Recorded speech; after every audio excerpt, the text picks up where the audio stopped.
आज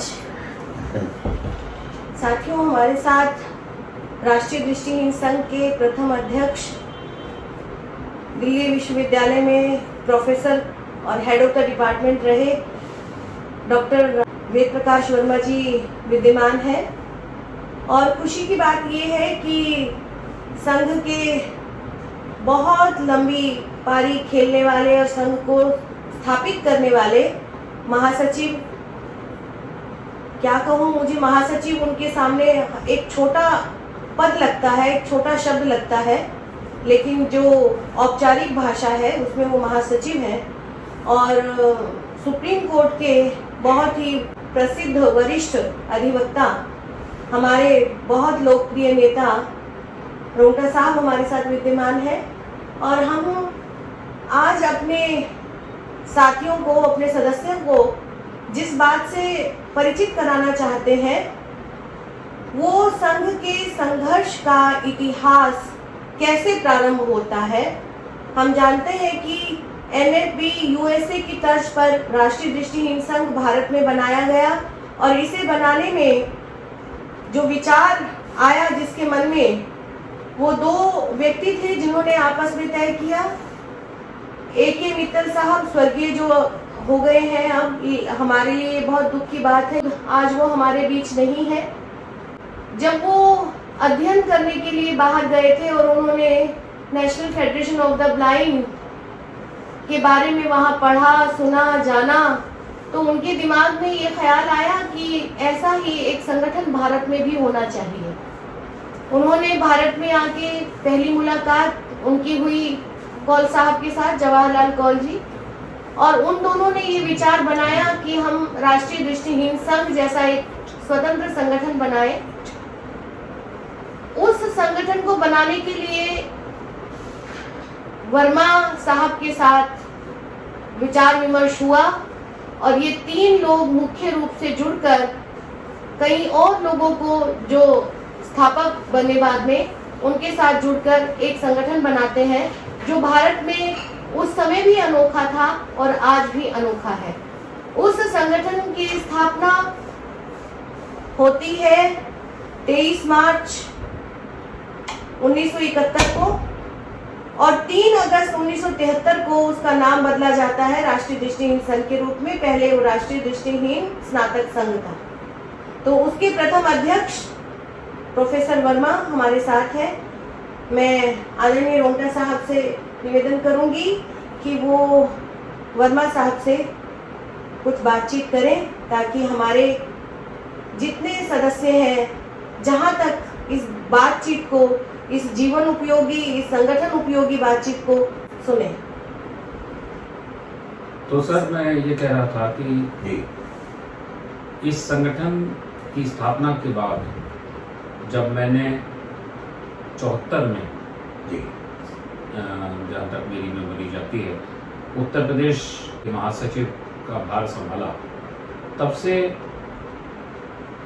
78-79 तक आपका सानिध्य लगातार मिलता रहा और बैठकों में आपसे प्रेरणा लेने का अवसर हमको सौभाग्य प्राप्त हुआ। और जो सबसे बड़ी बात, आपने जिन लोगों के साथ मिलकर जिस उद्देश्य और जिस पृष्ठभूमि में संघ का निर्माण किया, कहीं ना कहीं उस दर्शन और उस मानसिकता से हम भी बड़ी गहराई से जुड़े हुए थे और उसी ने मुझे प्रेरित किया था संगठन के साथ जुड़ने का। अधिकारों की रक्षा के लिए जिस तरह NFB USA संघर्षरत रह रही है, आज भी है, तब भी थी, उसी से प्रेरणा लेकर शायद आप सबने इसका निर्माण किया था।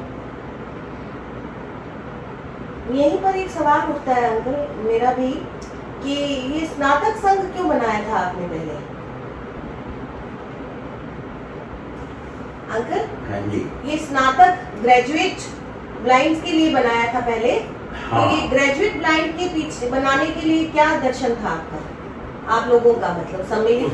उसके बारे में मैंने कौल साहब से बात की थी, तो उन्होंने ये बताया कि और जो हमने उस वक्त संगठन देखे थे, तब उन लोगों के आपस में जो विचार विमर्श होते थे वो बहुत ही असभ्य ढंग से किए जाते थे। तो उनको लगा कि शायद ये इसलिए हो रहा है कि यहाँ पर शिक्षा की कुछ कमी है, इसलिए हमें कुछ ऐसा प्रयास करना चाहिए कि सारे शिक्षित लोग यहाँ पर हों और कम से कम वो बीए पास होंगे तो विचार विमर्श अधिक सार्थक और सभ्य तरीके से हो पाएगा, ऐसा उनका विचार था। लेकिन बाद में उन्होंने देखा कि ये संघ को बहुत सीमित करता है और इसमें से बहुत सारे लोग जो हैं वो बाहर हो जाएंगे, जिससे संघ की शक्ति कम हो जाएगी।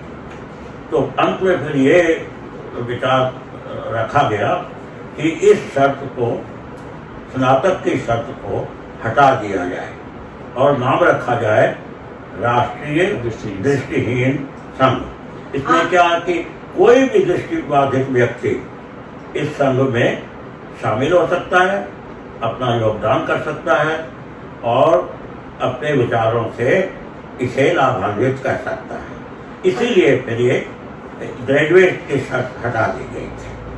मुझे शायद ये लगता है डॉक्टर साहब कि एक वजह शायद ये भी रही हो उस समय कि ये सोचा गया कि कुछ शिक्षित लोग मिलकर इसको सही दिशा दे सकेंगे और काम, मुझे नहीं मालूम उस समय क्या स्थिति थी, लेकिन काम सबके लिए करेंगे, लेकिन कुछ शिक्षित लोग लीडरशिप रखेंगे अपने हाथ में। शायद ये भी एक कारण तो नहीं। हाँ, ये रहा होगा, लेकिन सबसे बड़ी परेशानी जो उन्होंने महसूस की, उन्होंने ये महसूस किया कि इससे हमारा संघ जो है, कि उन दिनों आप ये देखिए ना संतोष जी कि कितने दृष्टिहीन बीए ये बात सही है ना, कितने दृष्टिहीन शिक्षा के अवसर बहुत 74-75 की बात है, कितने दृष्टिहीन बीए कर पाते थे। ठीक आज से समझ लीजिए 45 साल पहले।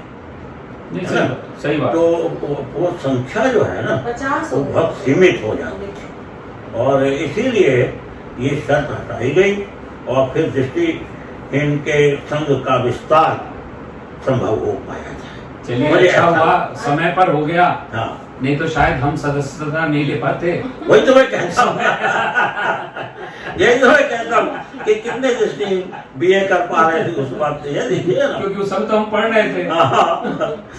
अच्छा, ये ठीक है कि मैं, कुछ लोग थे, जैसे मैं अभी उन दिनों में दिल्ली विश्वविद्यालय में पढ़ा रहा था और यहाँ तो मुझे लगता है कि आप तो उन इन्हें गिने दृष्टिबाधितों में थे कि उस समय की विपरीत परिस्थितियों में भी आप दिल्ली विश्वविद्यालय में पढ़ाने का काम कर रहे थे, अध्यापन कर रहे थे।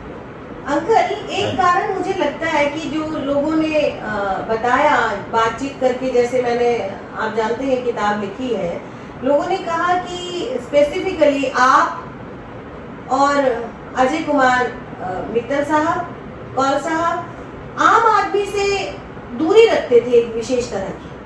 आपकी दूरी तो समझ में आती है क्योंकि आप विश्वविद्यालय में थे, तो आम आदमी के बीच में आपका आना जाना नहीं था, है ना। आपके जो विद्यार्थी होते थे वो भी ग्रेजुएट और पोस्ट ग्रेजुएट वाले होते थे। तो क्या ये लगता है आपको एक आगे जाते प्रवृत्ति थी उस समय?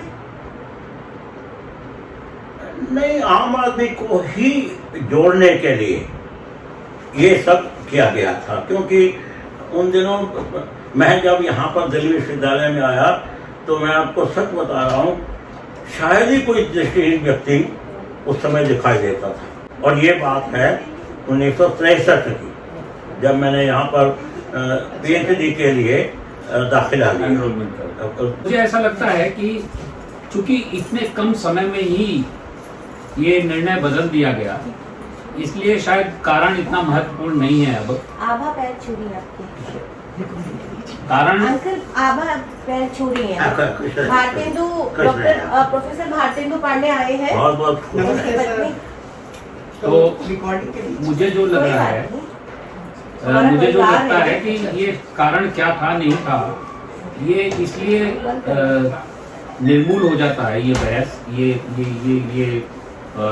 ये डिस्कशन, क्योंकि बहुत ही कम समय में इस निर्णय को बदल के इसको व्यापक बना दिया गया हाँ, के समय हाँ, को। बिल्कुल। और इससे ये भी पता लगता है कि शायद उस निर्णय की त्रुटि को संस्थापकों ने तुरंत एहसास हो गया, समझ लिया। इसमें कमी थी, बहुत हाँ। कम लोग संतोष जी नहीं अगर आ हम बनाए रखते हैं ना, अगर 10 साल तक नहीं वो संगठन का स्वरूप वो होता ही नहीं। बिल्कुल वो बनता ही नहीं। इसलिए ये बिल्कुल तो सर्वसहमति से हुआ था संतोष जी बिल्कुल कि ग्रेजुएट शब्द जो है वो हटा दिया जाए। अब मैं इस बात पे आता हूँ डॉक्टर साहब, जो बात मूल रूप से कभी कभी मुझे कौनती भी है और चिंतन करने के लिए बाध्य भी करती है, और आप शायद उसका कोई समाधान बता सकेंगे कि इसकी स्थापना की पृष्ठभूमि में जो दर्शन था अधिकारों की रक्षा का, लेकिन पूरी तरह से अगर हम देखें स्थापना के बाद 1978 तक संगठन को जो हमने स्वरूप दिया वो सर्विस डिलीवरी ऑर्गेनाइजेशन के रूप में दिया। चाहे ट्रांसक्रिप्शन यूनिट को ले लें, चाहे प्लेसमेंट को ले लें, चाहे ब्रेल लाइब्रेरी को ले लें, तो ये चाहे ओरिएंटेशन एंड मोबिलिटी ट्रेनिंग को ले लें, यही 4 प्रोजेक्ट। हाँ, ये 4 प्रोजेक्ट शुरू में मुख्य थे। 1978 तक मैंने ये देखा। हाँ, ठीक है। तो ये इसको किस तरह से रिकंसाइल आप लोग करते थे कि जो इसका कारण था इसकी स्थापना का कारण, जो मुझे लगता है जब आप एनएलबी यूएसए से प्रेरणा लेके कर रहे हैं, तो एनएलबी यूएसए मूल रूप से अधिकारों के लिए संघर्ष करने वाले संगठन था, अधिकारों की रक्षा के लिए बनाया गया संगठन था, और उनके कार्यों में भी ये था। तो आपको कहीं ना कहीं ये विसंगति कार्य में, गतिविधियों में नहीं लगती थी? कभी आपने एहसास किया क्या? नहीं संतोष जी, इसलिए नहीं लगती कि देखिए, अधिकारों की रक्षा के लिए, संघर्ष करने के लिए योग्य व्यक्ति चाहिए जो साधारण दृष्टि बाधित लोगों को इस बात के लिए प्रेरित कर सके जी कि भाई आपके ये अधिकार हैं जी, और यदि लोग उन्हें छीन रहे हैं या उनकी उपेक्षा कर रहे हैं जी, तो आपको संघर्ष करना होगा जी। अब इस बात को समझाने के लिए थोड़ी योग्यता तो व्यक्ति में होनी ही चाहिए जी जी। तो इसलिए भी ये बाद में ना ये विचार गोष्ठियाँ रखी गई थी अलग अलग जगहों ये होती थी, बिल्कुल ठीक है ना। पहले जम्मू कश्मीर हुए वो हुई, तो अंकल एक तरह से लीडरशिप डेवलपमेंट का प्रोसेस था, हाँ बिल्कुल, है ना। नहीं, हम भी उसी की प्रोडक्ट हैं। हाँ बिल्कुल। ये डॉक्टर साहब, एक हम भी संतोष उसकी जी, प्रोडक्ट हैं। मैं जब 1977 में देहरादून गया, मुझे आज भी अच्छी तरह याद है, ये संतोष जी भी पढ़ते थे, जी जी स्कूल में थे जी, थे ना, नहीं स्कूल नहीं था, कॉलेज में था, कॉलेज में थे, मतलब लॉ पढ़ते कर रहा था मैं। हाँ, तो पढ़ते थे। 1977 ये देहरादून का जी सेमिनार था, जी जी, मैं था उसका। हाँ, 74 की बात। तो प्रयत्न ये रहा कि पहले अधिकारों की रक्षा से पहले हम अपनी योग्यता का विस्तार करें और हमारे ऐसे योग्य सदस्य बने जो इसको हमें सहयोग दे सकें और जिनकी सहायता से हम फिर अपने अधिकारों की रक्षा के। इसलिए आपने देखा होगा कि ऑफ और फार का झगड़ा चला था, वो तो हमेशा ही चला। हाँ, नेशनल वो आज भी है। नेशनल लेकिन USA एसोसिएशन तो off फॉर है दी ना? ब्लाइंड, ऑफ है ठीक अंकल, है, लेकिन यूएस हम लोगों ने रखा national federation of the blind, जी और वो ये ऑफ और फार का झगड़ा होता।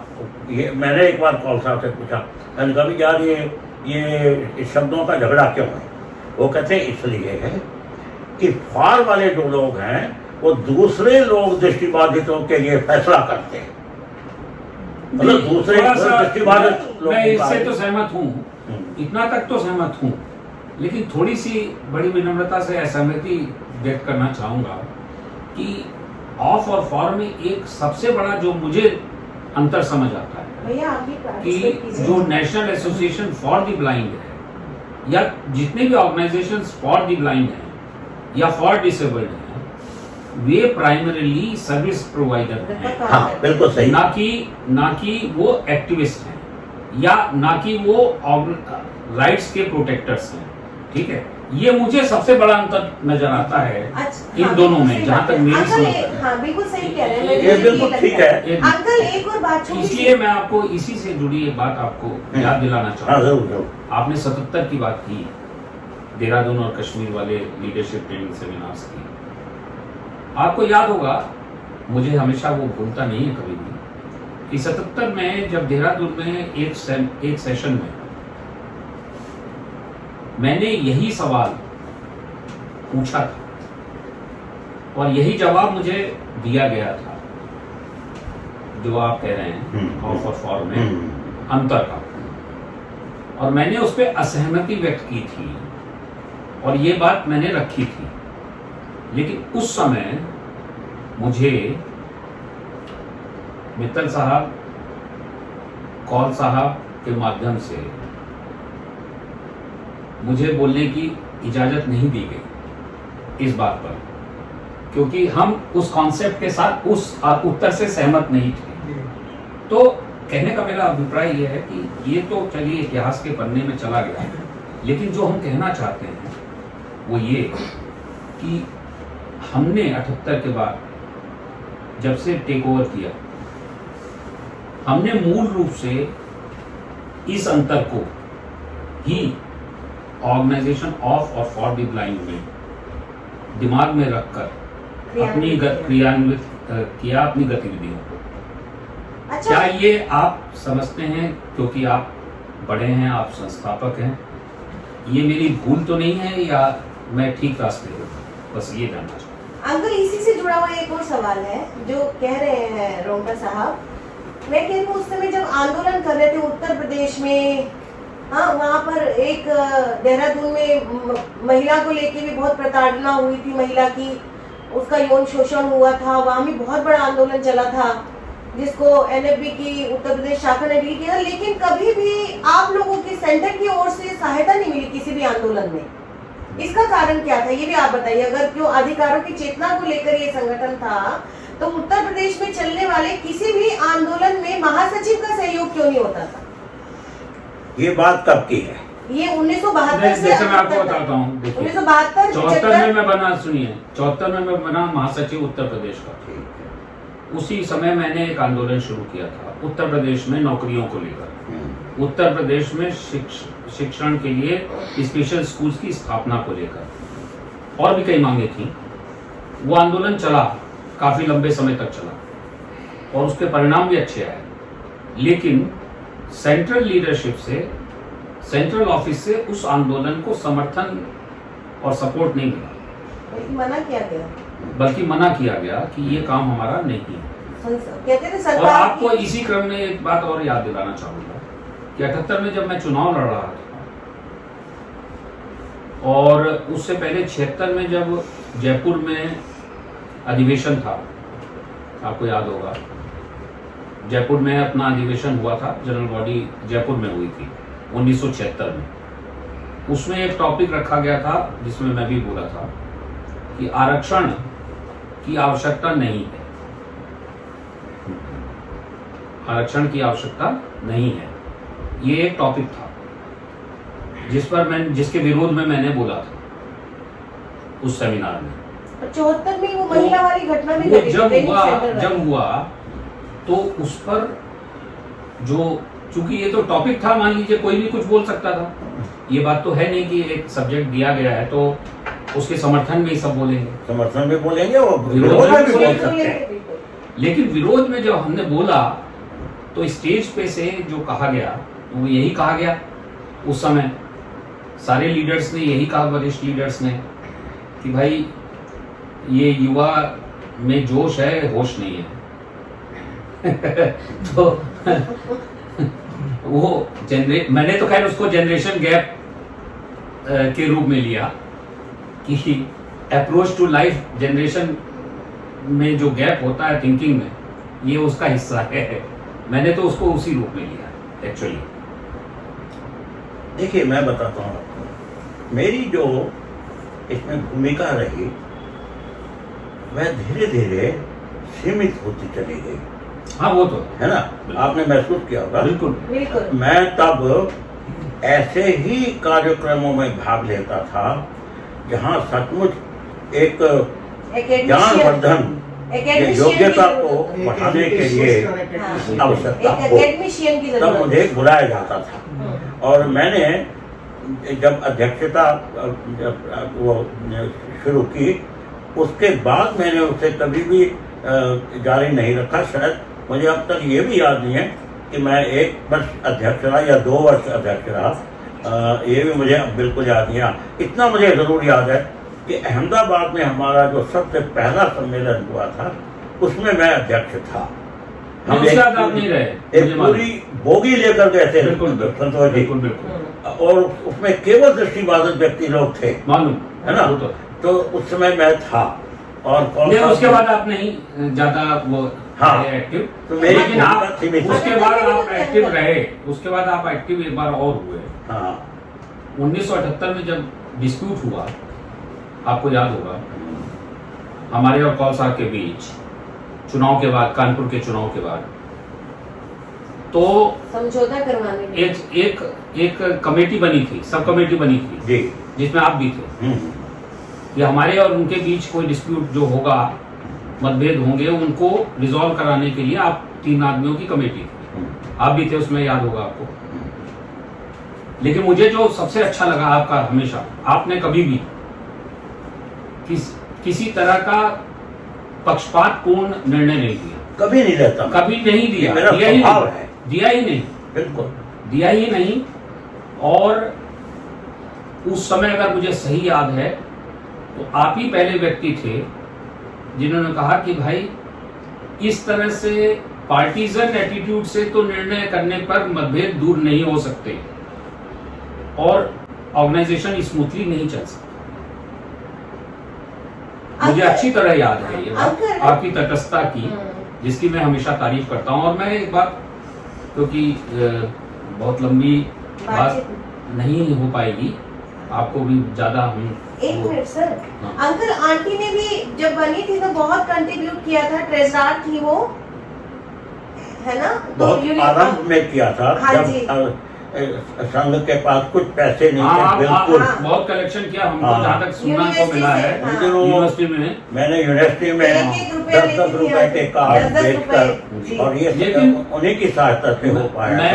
मैं जो बात कह रहा था कि जो, और अभी भी अंकल आपने आंटी के नाम से अपनी माता, मुझे ये सबसे अच्छा, देखिए एक बात बताऊं मैं आपको, मैं आपका 3 बातों के लिए हमेशा, मैं समझता हूं कि हम सबको, और विशेष रूप से मैं महासचिव हूं संघ का, जिसके आप प्रथम अध्यक्ष थे, इस नाते भी अपने आप को ऋणी मानता हूं कि आपने जो भी अवसर मिला और जो भूमिका आपने अपने लिए तय की, आपने ली, उसमें तटस्थता का सिद्धांत आपने रखा। आपने जो कुछ भी संसाधन आपके अपने भी थे, उसका हिस्सा, चाहे किसी भी संगठन से आप जुड़े रहे, उसका हिस्सा दूसरे समाज के नीडी लोगों के लिए कुछ जरूर जाए, उसका आपने प्रबंध, स्थायी प्रबंध किया है। ये बात अलग है कि अब जिनको आपने वो जिम्मेदारी दी है, वो आपके इस उद्देश्य को किस समय तक और कितने हद तक पूरा करेंगे, इसके लिए भी हम बहुत, मैं समझता हूँ दृष्टिबाधित समाज को सभी को ऋणी अपने आप को महसूस करना चाहिए। और तीसरी बात, आपके साथ मैंने जो भाभी जी का रवैया आम दृष्टिबाधित के प्रति देखा, वो तो मैंने किसी भी दृष्टिबाधित से संबंधित सनेत्र महिला का नहीं देखा। मैं ये बात दावे से कह सकता हूं। मुझे 1977 की घटना याद है, देहरादून में, जिसका आप जिक्र कर रहे थे, लीडरशिप ट्रेनिंग सेमिनार। उस सेमिनार में मुझे चोट लग गई थी, वहाँ कंकड़ी होती थी, कंकड़ मेरे पैर में लग गया, खून हो गया। वहाँ जो स्टाफ गया हुआ था वो मुझे लेकर नहीं गया दवा के लिए। उन्होंने आके देखा तो वो गुस्सा भी हुई, कौलसा पे भी गुस्सा हुई थी और वो खुद लेके गई। तो बात ये नहीं है कि मुझे चोट लगी थी वो लेके गई, ये उनका जो दृष्टिबाधित व्यक्ति के प्रति संवेदना थी वो दर्शाती है, जो बहुत कम देखने को मिलती है। तो उस दृष्टि से भी हम ये कह सकेंगे कि आपने दोनों ने हमारे संगठन को भी, जो आपका ही है, हम तो और दृष्टिवादी समाज को भी बहुत प्रेरणा दी है, आशीर्वाद दिया है, सहयोग किया है। उसके लिए हम सब हमेशा आपके मैं एक बात बता दूंगा आपको। जी जी जी। संतोष जी कृष्णा जी के बारे में जो कह रहे हैं ना, उसका सबसे बड़ा प्रमाण तो यह है कि वे स्वयं अपनी इच्छा से और अपने पूरे परिवार को छोड़कर उन्होंने मेरे साथ विवाह किया, बिना किसी दबाव के। मैं आपको सच बता रहा हूँ, वो तो है। मेरा वेतन उस समय उनके वेतन से कम था जी। तो ये तो मैं पक्के रूप से कह सकता हूँ कि उसके पीछे उनका एकमात्र जो एक प्रेरणा स्रोत रहा होगा कि ऐसे लोगों की सेवा की जाए जिनको आवश्यकता है जी। और वो उन्होंने मुझे बताया भी था कि मैंने लोगों ने पूछा उनसे कि भाई इतने सारे विज्ञापन आते हैं, इनका भी विज्ञापन आया था, तो औरों के भी आए होंगे, आपने औरों के लिए नहीं किया? हाँ, नहीं किया।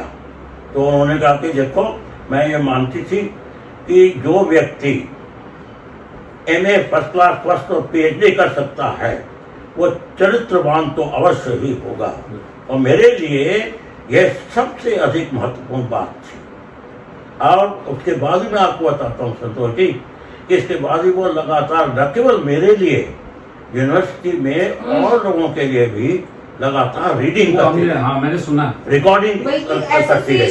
सुभाष रुपेला, एसोसिएशन में भी तो काम करती रही आंटी बहुत। सुभाष रुपेला जो था जी जी, वो मुख्य है जिसके लिए उन्होंने बहुत रीडिंग की। हमारे घर आता था वो।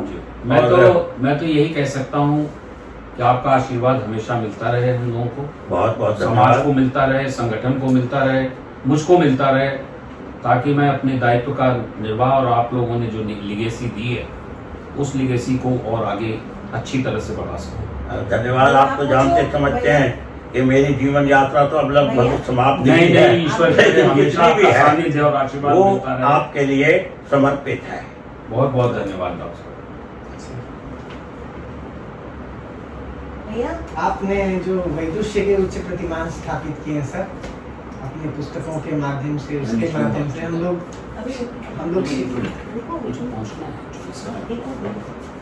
लोग शिक्षा जगत में है, तो हम लोगों का आपने बहुत कार्य सरल कर दिया है, क्योंकि अब हमें ऐसे प्रतिष्ठा नहीं करनी पड़ती कि हाँ सब जानते हैं। दिल्ली विश्वविद्यालय क्षेत्र में तो कम से कम, और दूर दूर तक मैं तो काशी हिंदू विश्वविद्यालय में गया इसके रिफ्रेशर कोर्स में 2003-04।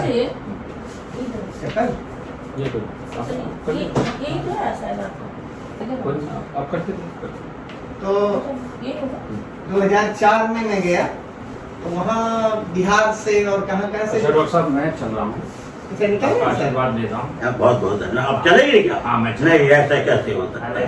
आप तो हमारे साथ रहेंगे जब तक ये पूरा कार्यक्रम नहीं खत्म होता। आप वहाँ यहाँ से कैसे जा सकते हैं? ठीक है, आप तो अध्यक्ष है ना, एक कार्यक्रम के अध्यक्ष है। मैं वहाँ गया हुआ था 2004 में मेरठ से, तो वहाँ बिहार से और उससे आए हुए थे लोग। तो जैसे मेरी स्थिति को देखते ही तुरंत फिर वो कहने लगे, हम तो उनकी ही पुस्तकें पढ़ते रहे और उन्हीं की पुस्तकें आज भी पढ़ते हैं। तो इतना अच्छा कि इतना मतलब स्त्री है जी। तो हम वहाँ पर जो हमें दर्शन शास्त्र के अध्यापक मिले, तो सब आपकी ही पुस्तकें वो पढ़ते थे। तो हम पर्याप्त आवाज से, आवाज ही निकटता है हम लोगों की। तो सर इस दृष्टि से आपने प्रत्येक जो शिक्षा जगत में है, एकेडमिक उसमें है, तो उस नेत्रहीन व्यक्ति का आपने बहुत उसका एक आधार बनाया हुआ है। इसके लिए भी ये सारा जो समाज है हमारा वो बहुत ऋणी है।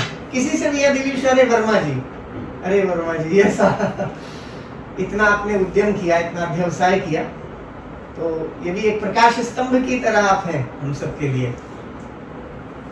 तो हमें देखिए, मैं ये मानता था जी सर कि मैं बहुत कम विद्यार्थियों को पढ़ा पाऊंगा।